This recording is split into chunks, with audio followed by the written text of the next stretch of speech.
নোয়াখালীগামী আন্তঃজেলা train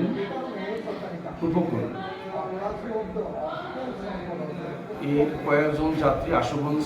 এলাকার তাদের একটি মোবাইল হারিয়ে যাওয়ার ঘটনায়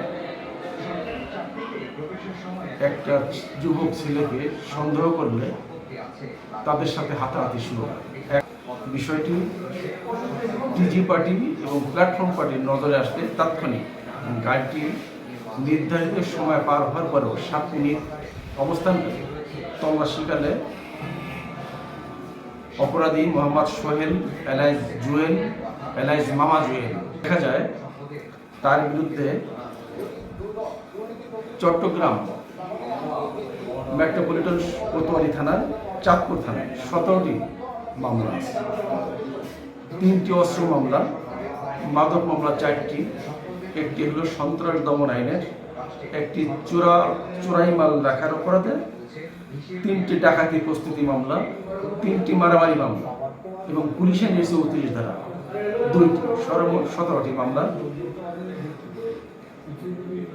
অভিযুক্ত আসামি তাকে আটক করা হয়েছে ভৈরব রেলওয়ে থানা পুলিশের পক্ষ থেকে পরবর্তী আইনগত ব্যবস্থা প্রক্রিয়া।